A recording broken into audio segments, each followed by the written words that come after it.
जुगनू और कोयलों का सैलाबों से क्या रिश्ता है? जंग में अपने कॉलम में हामिद मीर ने एक उस्ताद और एक बुजुर्ग का कौल बताते हुए लिखा कि जंगल खत्म होने से सैलाब बढ़ रहे हैं।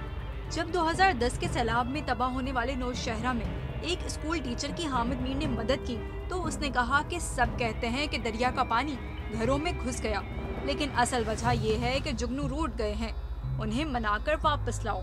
इसके बाद ये सैलाब इस्लामाबाद और रावलपिंडी से बरास्ता लाहौर, जनूबी पंजाब और वहां से सिंध में दाखिल हुआ।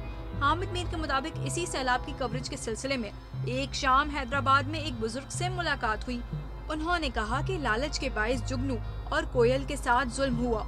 इंसानों ने जंगल खत्म कर दिए, उन्हें काट कर उन पर हाउसिंग स्कीमें बना डाली, खेत खलियान बेचकर प्लाजे खड़े कर दिए और बागात खत्म करके जुगनू को जिला वतन कर दिया। जब दरख्त नहीं होंगे तो कोयलें और तोते कहाँ जाएंगे? बुजुर्ग ने मजीद कहा कि पानी के बहाव को रोका और ये भूल गए कि बरसात के मौसम में बारिश का पानी मौत बनकर हमसे इंतकाम लेगा। 2010 के बाद 2022 में ज्यादा खतरनाक सैलाब आया। इस बार मुतासरीन की एक बड़ी अक्सरियत ग्लोबल वार्मिंग और मौसमियाती तब्दीली की बात करती रही और सबकी समझ में भी ये बात आ गई थी कि दरख्त काटना और दरिया के रास्ते में इमारत बनाना गलत है।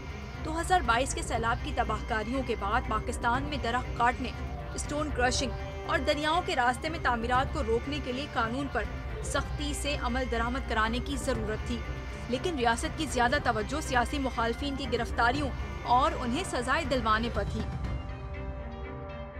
हामिद मीर ने लिखा कि जब वो बुनेर के इलाके पीर बाबा बाजार के नवाही गांव बिश्नोई के तबाहशुदा मलबे पर खड़े थे तो लोग बता रहे थे कि बहुत से इंसान इस मलबे के अंदर दफन हो चुके हैं।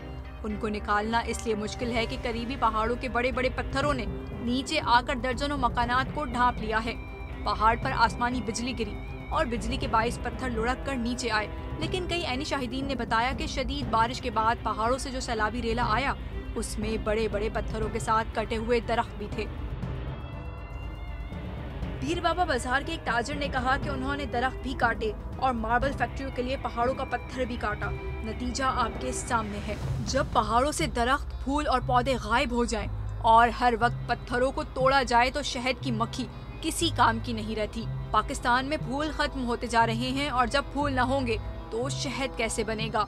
हामिद मीर ने मजीद लिखा कि किसी ने सोचा कि एक दिन की बारिश से कराची शहर मौत का कुआं क्यों बना?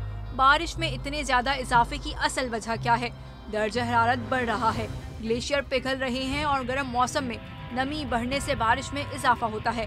दर्जा हरारत कम करने का आसान तरीका ये है कि दरख्त काटने पर पाबंदी लगाना चाहिए, तब जुगनू रोशनी भी फैलाएंगे, कोयलें कूकेंगी भी और परिंदे चहचहाएंगे तो बारिश सहमत नहीं रहमत बन जाएगी।